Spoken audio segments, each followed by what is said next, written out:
Assalamualaikum warahmatullahi wabarakatuh. Kami dari kelompok 5 akan menjelaskan mengenai standar proses dan revolusi 4.0 dan 5.0.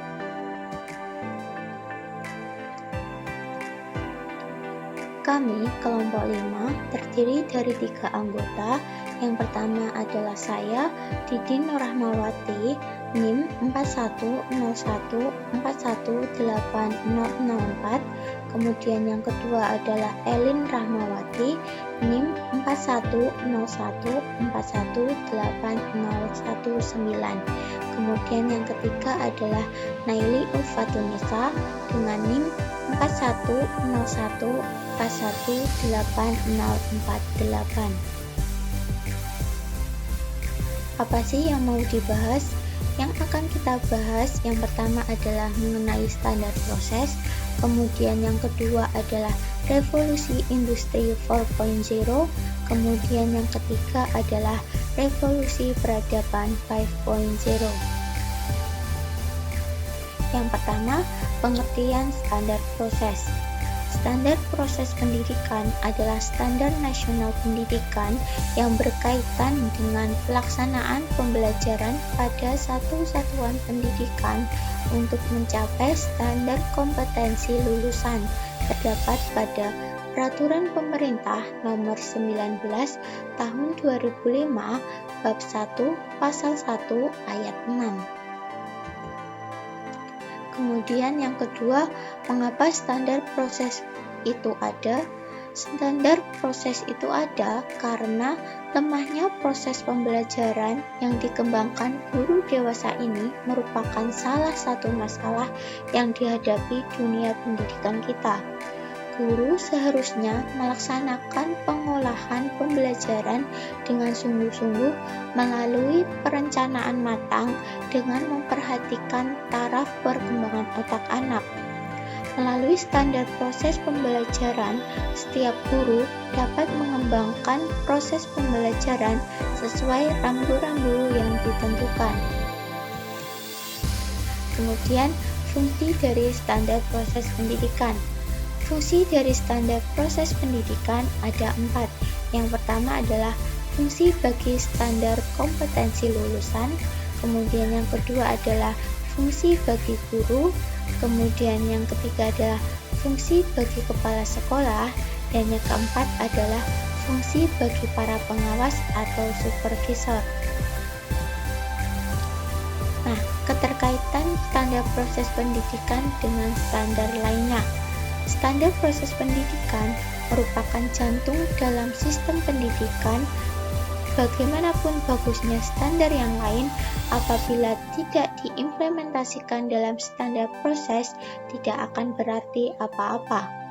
Guru memiliki peran penting dalam implementasi standar proses pendidikan.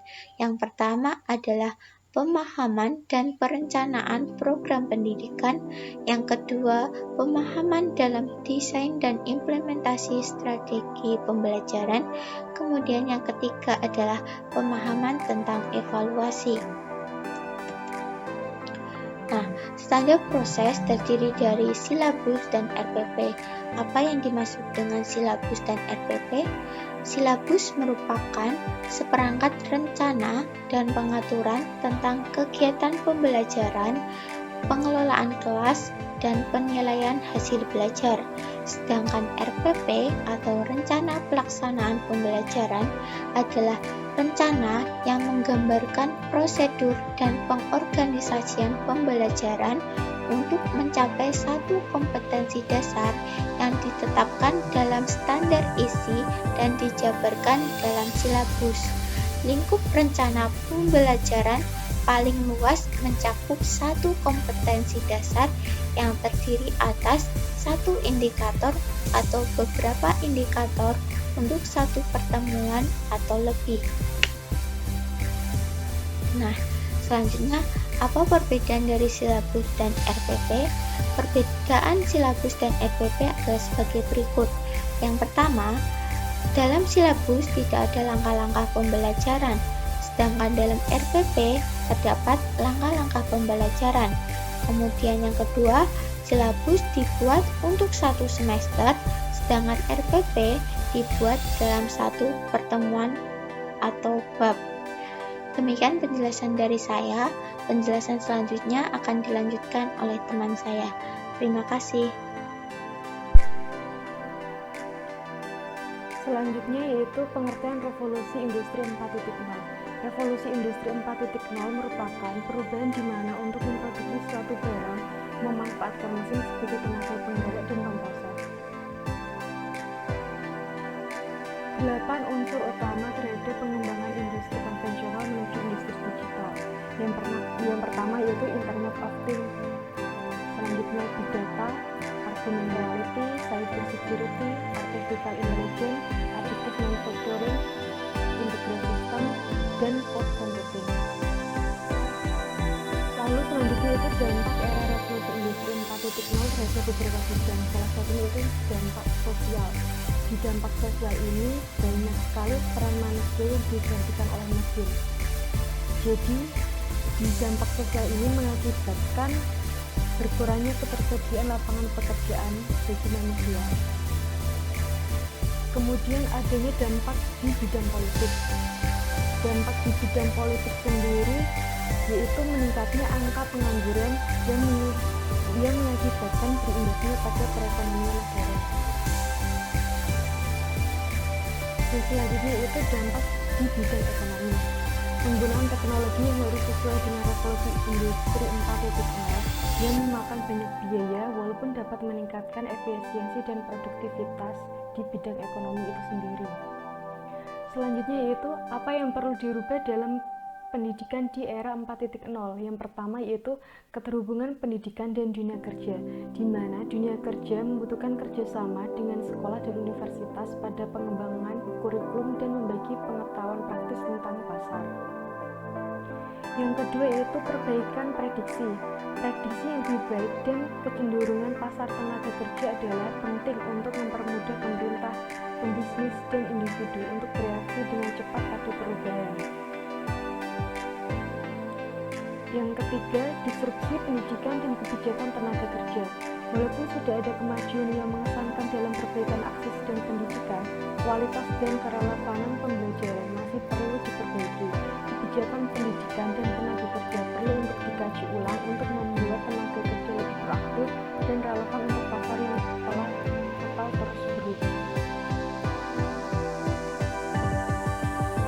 Dan itu selanjutnya yaitu 6 kompetensi yang diharapkan dimiliki oleh seorang guru di era revolusi industri 4.0, yaitu yang pertama critical thinking and problem solving, di mana seorang guru dapat memiliki kemampuan membangun masalah yang kemudian dikoneksikan dengan info yang satu dengan info yang lain, lalu muncul berbagai perspektif dan dapat menemukan solusi yang diharapkan. Yang kedua itu communication and collaborative skill, di mana kemampuan berbasis teknologi yang dimiliki oleh guru agar dapat berkomunikasi dengan siswanya. Yang ketiga itu creativity and innovative skill, di mana seorang guru mampu berpikir kreatif dan inovatif. Yang keempat yaitu information and communication technology literasi, di mana literasi teknologi informasi dan komunikasi. Yang kelima yaitu contextual learning skill atau pembelajaran kontekstual.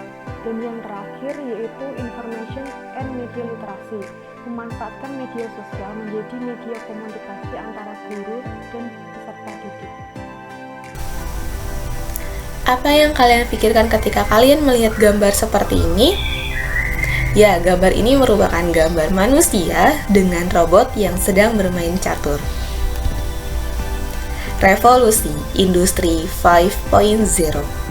Latar belakang terbentuknya revolusi peradaban 5.0. Jika perkembangan teknologi sudah sebegitu majunya, lalu apalagi yang harus diperbaharui? Mungkin itu yang ada di pikiran sebagian orang, tetapi tidak dengan ide yang dirumuskan oleh pemerintah Jepang. Perkembangan teknologi yang begitu pesat termasuk adanya peran-peran manusia yang tergantikan oleh kehadiran robot cerdas, dianggap dapat mendegradasi perannya manusia. Hal ini yang melatar belakangi lahirnya Society 5.0 yang diperkenalkan di kantor Perdana Menteri Jepang pada hari Senin 21 Januari 2019. Industri 5.0 ini dibuat karena adanya masalah yang dialami oleh Jepang. Masalah yang pertama, Jepang menghadapi masalah tingginya generasi tua yang mana pengeluaran untuk biaya pengobatan serta pelayanannya semakin meningkat. Kedua, kemajuan Jepang membuat minimnya ketersediaan tenaga buruh ahli dan tingginya biaya perawatan infrastruktur. Solusinya, menggunakan data medical records untuk membantu mempercepat penanganan kesehatan, membuat sistem remote untuk pelayanan kesehatan, menggunakan artificial intelligence dan robot sebagai perawat, sensor, AI atau artificial intelligence dan robot akan digunakan untuk membantu pemeliharaan jalan, terowongan, dan jembatan. Pengertian revolusi peradaban 5.0. Secara sederhana, Society 5.0 ini dapat diartikan sebagai suatu konsep masyarakat yang berpusat pada manusia atau human center dan berbasis teknologi atau teknologi base. Society 5.0 menawarkan masyarakat yang berpusat pada manusia yang membuat seimbang antara kemajuan ekonomi dengan penyelesaian masalah sosial melalui dunia maya dan dunia nyata.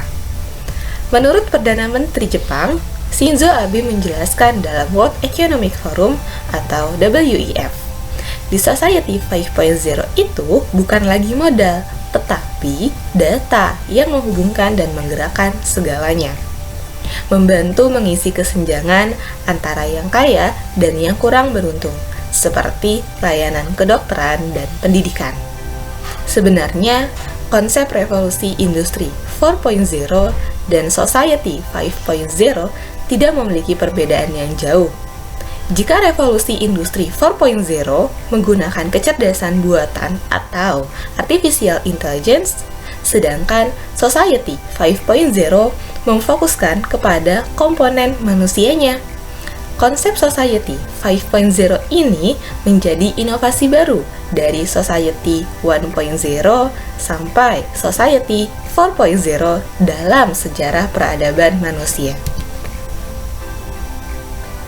Tentu dampak revolusi peradaban 5.0 sangat berpengaruh sekali di bidang pariwisata, akuntan, dan pendidikan. Di bidang pariwisata dapat meningkatkan promosi, di bidang akuntan dapat membuat data yang konkret, dan di bidang pendidikan dapat membuat media pembelajaran yang kreatif. Daftar pustakanya terdiri dari Higher Order Thinking Skill oleh Alam S, Wonderful Digital Tourism Indonesia, dan Peran Revolusi Industri dalam Menghadapi Era Ekonomi Digital 5.0 oleh Heliani, Standar Proses Lembaga Kursus dan Pelatihan oleh Muhyiddin, serta Transformasi Peran Akuntan dalam Era Revolusi Industri 4.0 dan Tantangan Era Society 5.0 oleh Rosmida. Sekian, terima kasih. Wassalamualaikum warahmatullahi wabarakatuh.